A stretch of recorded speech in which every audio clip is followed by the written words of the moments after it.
My family promised a no-kids vacation, took my money, then brought my sister's kids while excluding my son, until what followed left them speechless. It had been years since we'd done anything together as a family, and they pitched it as a way to reconnect, like old times. No kids, no spouses, just us. I hesitated at first. I wasn't exactly rolling in money, and they knew it, but they assured me that all I had to do was buy my own ticket, and everything else would be taken care of. I figured that was fair, but something nagged at me. If they were paying for everything else, how could they afford their own tickets? Still, I wanted to go. It had been a long time since I felt like part of the family instead of just the guy they occasionally called when they needed something.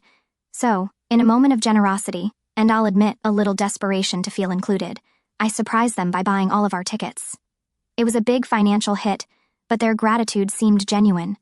Mom even called to tell me it was the sweetest thing I'd ever done. The day of the trip arrived, and I took a cab to the airport, feeling good about my decision. I hadn't had a real vacation in years, and I was looking forward to a break. But as soon as I saw my family in the terminal, my stomach sank. There they were, Mom, Dad, Emily, and Emily's 2 kids, Mia and Jack, bouncing excitedly with their little backpacks strapped on, ready for the trip. I stopped in my tracks. "What's going on?" I asked, looking at the kids and then back at my parents. Emily smiled, pretending nothing was wrong. "Oh, we're all so excited, the kids have been counting down the days." I turned to Mom, waiting for her to explain. She gave me a knowing look, as if she expected my reaction. "Well," she said, "you paid for our tickets, and we only had enough money left for the grandkids." I blinked. "What?" Emily shrugged. "It just happened, Kevin. We didn't have any extra money for your child." My head was spinning. "But you told me this was an adults-only trip. I left my son at home because you said no kids." Mom waved her hand, as if I was being dramatic. "Come on, Kevin. Let's go on vacation without your wife and her son." "Her son?" I felt something snap. "You mean my son?" I corrected, my voice louder than I intended. They didn't even flinch. Dad just sighed like I was making a scene for no reason. I looked at Emily. "You seriously went along with this?" She gave me that fake guilty smile she always used when she knew she was wrong but didn't want to admit it. "Kevin, it's no big deal. The kids deserve a vacation too." I took a step back, my pulse pounding. "So let me get this straight. You tricked me into paying for this trip, knowing I would leave my son behind because you didn't want to include him. And now you expect me to just go along with it?" Dad groaned. "Kevin, don't start this. Let's just check in." I stared at them, feeling like an idiot. They had played me.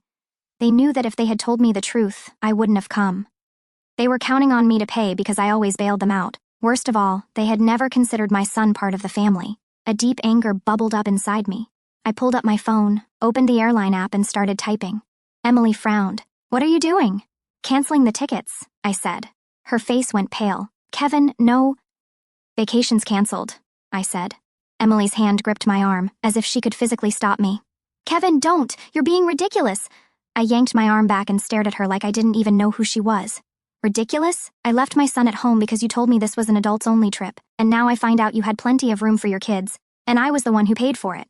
Mom let out a dramatic sigh. "Kevin, don't make a thing out of this." "No, say it," I cut in. "You didn't want my son there. Just admit it." She hesitated for a split second, long enough for me to know I was right, then shook her head. "Kevin, we don't have any extra money for your child. That's just reality. We had to make a choice." I felt my blood pressure rise. "Your grandchild, you mean? Your grandchild." Emily stepped in, trying to smooth things over. "Kev, we've been thinking about you. You work so hard. You deserve a break, a trip where you can just relax with no responsibilities." I scoffed. "Oh, so that's how you spin it? You shut out my son, lied to me, tricked me into paying, and somehow it was all for me?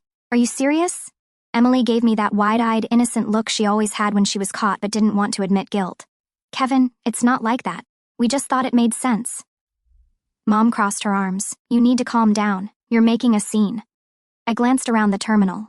As expected, curious eyes had begun to drift in our direction. Several travelers had slowed their pace, pretending to check their phones or study the departure boards while clearly listening to every word of our heated exchange. A family arguing so publicly at the check-in counter was impossible to ignore, and we were giving them quite the show. But I was beyond caring about appearances or what strangers might think. The humiliation and betrayal I felt overwhelmed any sense of embarrassment. "You lied to me," I repeated, keeping my voice deliberately low but letting the firmness cut through. "And you knew exactly what you were doing every step of the way. You knew that if you'd been honest from the beginning, I would never have agreed to come. You knew I'd feel obligated and guilty enough to offer to pay for everything, and when I did exactly that, you deliberately made sure the money benefited your real grandchildren while excluding mine." Mom flung her hands up in exasperation. "Kevin, we love your son, but we just—" I wasn't about to let her finish that sentence. "You love him? Really?"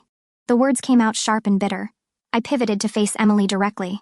Let me ask you something. If the situation were reversed, if this had been my child instead of yours, would you have been perfectly fine with leaving him behind? Emily hesitated. It was barely a fraction of a second, but it told me everything I needed to know. That tiny pause spoke volumes that no words could deny. That's exactly what I thought, I said coldly. Without another word, I pulled out my phone and opened the airline app with shaking hands.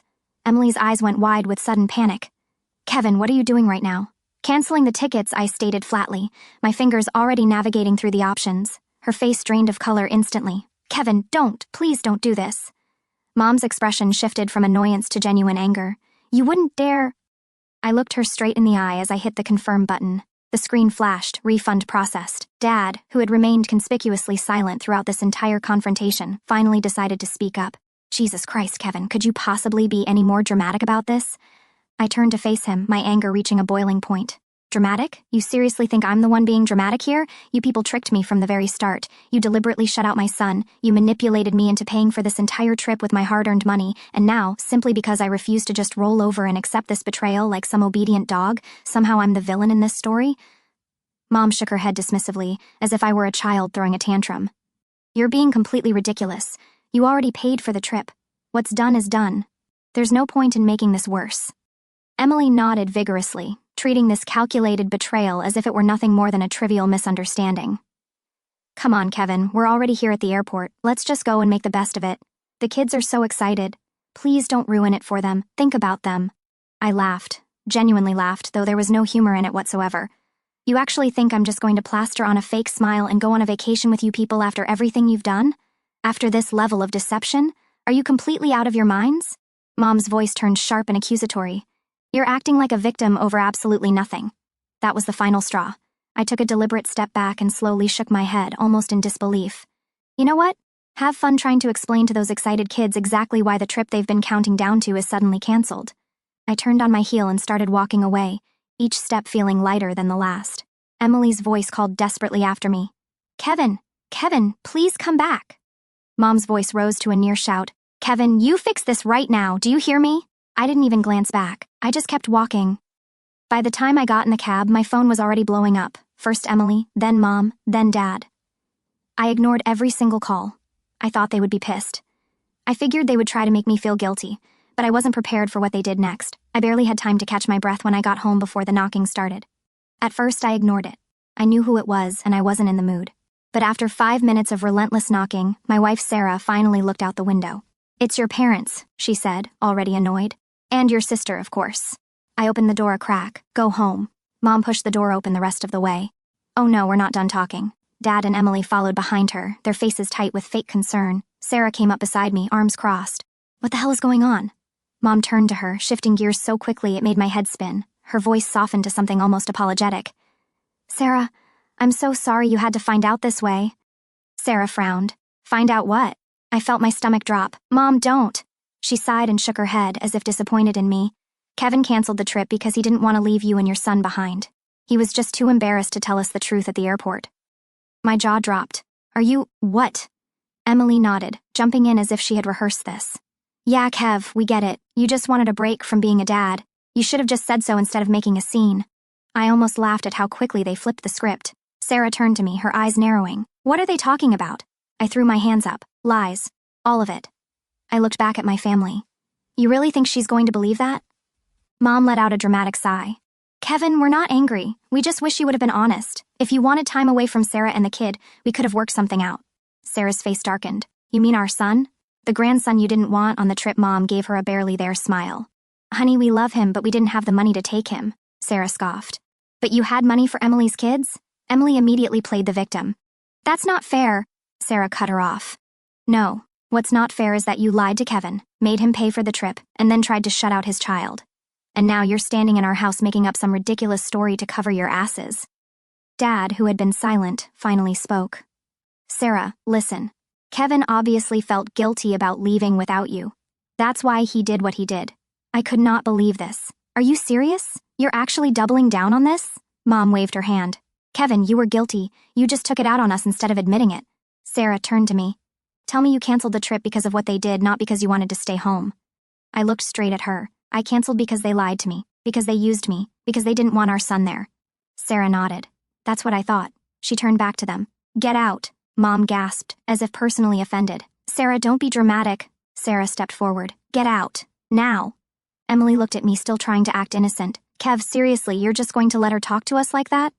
I stared at her, completely done. You should be grateful she's the one kicking you out, not me. Mom let out another fake sigh, as if we were being unreasonable, but she turned and muttered to Dad and Emily as she walked out. As the door closed behind them, Sarah took a deep breath. What the hell's wrong with them? I shook my head. I don't know, but I'm done letting them get away with this. I thought that would be the end of it.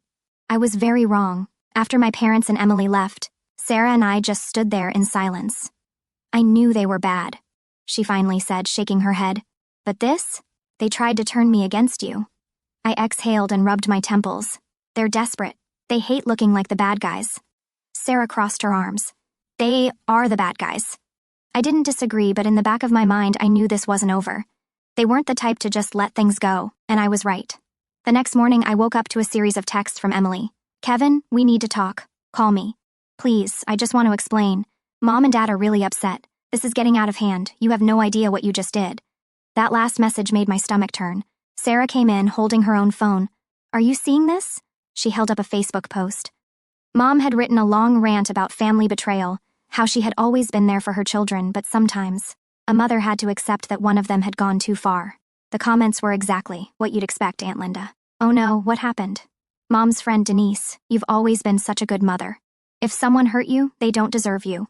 Random cousin I haven't seen in 10 years, family is everything. Some people forget that. Sarah scrolled down and snorted.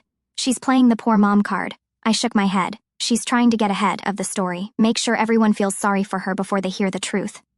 Sarah's eyes scanned the comments again, then suddenly tensed. Oh my God. She turned the phone around so I could see. There it was, from Emily. I've tried so hard to keep our family together, but I can't control what Kevin does. He made his choice, we just have to move on. Sarah stared at me. She's throwing you under the bus. I picked up my phone and called Emily. She picked up on the second ring. I literally canceled the trip and you're acting like I set the house on fire, I said. She sighed. Kevin, this isn't just about the trip. Oh really? Then what is it about? Mom and Dad are done with you, she said. They told me last night. I let out a humorless laugh. Oh, they're done with me? That's rich, after they lied and used me. Emily hesitated, then in the most fake condescending voice possible, she said, Kevin, you kind of overreacted. My blood boiled. You've got to be kidding me. She went on, you embarrassed Mom and Dad at the airport. You humiliated them. They hurt me, Kevin, and instead of apologizing, you doubled down. Apologize? I repeated. You want me to apologize? She sighed as if I had exhausted her. Look, I get it, you're angry, but this whole war with them, it's not worth it. Just fix things. I clenched my jaw. Let me get this straight. You're on their side. I'm staying neutral, she said quickly. I scoffed. No, you're not. You're lying to make them look better. You're pretending to be neutral while you stab me in the back. She was silent for a second, then she said something that turned everything upside down. I have to side with them, Kevin. I frowned. What? She hesitated. I just can't afford to get on Mom and Dad's bad side right now. And that's when it hit me. Wait, I said slowly. Is this about your debt? She didn't answer. I felt my stomach sink. The $40,000 she owed, the debt I'd been helping her with for months. Oh my God, I whispered. They're holding it over you, aren't they? She exhaled. Kevin, don't. I let out a sharp laugh. No wonder you're supporting them. You think they'll pay off your debt if you side with them. More silence. I shook my head. You're pathetic. Kevin. I'm done, I said. I'm done helping you. Her voice cracked. Wait, what? No, Kevin, that's not what I meant. I hung up. Sarah raised an eyebrow. So? I looked at her and said the words I should have said a long time ago. She's on her own now. I put the phone down and took a deep breath. Sarah sat down next to me and studied my face. She wanted you to keep paying off her debt, didn't she? I nodded. Yep. And I was stupid enough to think she actually cared about me. Sarah sighed. I hate to say it, but this has been a long time coming. Your parents always played you two against each other. She just went along with it because it was easier for her. I ran a hand through my hair. Yeah, well, she's going to have a hard time now that she's $40,000 in the hole. Sarah grinned. Good. Let them bail her out for once. I thought that was the end of it. That Emily would back off. That my parents would take their loss and move on. But I underestimated how far they were willing to go. The next day, Sarah and I were having breakfast when there was a loud knock at the door. We both froze. Sarah looked at me. If that's your mother, I swear to God. I got up and opened the door, bracing myself. But it wasn't my mother. It was Emily, and she looked wrecked. Her hair was messy, her face blotchy from crying, and she had the look of someone who had been begging for something all night. "What do you want?" I asked, already exhausted. She took a shaky breath. "Kevin, please don't do this." I crossed my arms. "Do what, exactly?" She wiped her face. "I can't do this without you. I need your help. I need the money." I let out a bitter laugh. "Oh, you mean the money I gave you while you stabbed me in the back?" She winced. "I didn't stab you in the back. You lied about me online. You let Mom and Dad twist everything and you didn't say a damn word to stop it." She shook her head frantically. "Kevin, I had no choice." I scoffed. "There's always a choice, Emily." She swallowed hard. "Okay, you're right. I messed up. But please, Kevin, I need your help. Mom and Dad..." She cut herself off. My eyes narrowed. "Mom and Dad what?" She looked away. "They said they wouldn't help me." I blinked. "Wait. After all this, they won't pay off your debt?" She nodded quickly, looking embarrassed. "They said it's not their responsibility, that I should learn to handle my own finances." I let out a sharp laugh. "Oh, that's rich. So you betrayed me for nothing?" Her eyes filled with tears. "Kevin, I'm begging you." For a brief second, I felt a pang of sympathy. This was classic Mom and Dad, dangling something in front of us, making us fight for it, and then pulling it away when they got what they wanted. But then I remembered everything, the airport, the Facebook post, the way she stood there while they lied to Sarah's face. I straightened. "No." She let out a shaky breath. "Please, no," I said again. "I'm done. I've spent my whole life bending over backwards for this family, and for what? So they can toss me aside when it's convenient?" I stepped back. "Figure it out for yourself." Her lip quivered. "You don't mean that." I stared at her. "Yes, I do." Then I slammed the door in her face. Sarah waited for me in the kitchen. "Well?" I let out a breath. "She's on her own now." Sarah nodded in agreement. "Good. I wish that had been the end of it, but I should have known better." That night, just as I was getting ready for bed, my phone rang. Mom. I let it ring. Then it rang again. Sarah, who was lying next to me, moaned. "Are you going to answer it?" I sighed. "Might as well," I answered. "What?" Mom's voice was eerily calm. "Kevin, I'm only going to say this once. Fix this." I rolled my eyes. "Fix what exactly?" She exhaled sharply, as if she was tired of my attitude. "Your sister's in trouble, and you're just standing there letting her drown." I grinned. "You mean the sister who had you publicly lie about me? The one who expected me to keep paying her debts while she trashed me online? She's family, Kevin." "No," I said firmly. "She's your problem now."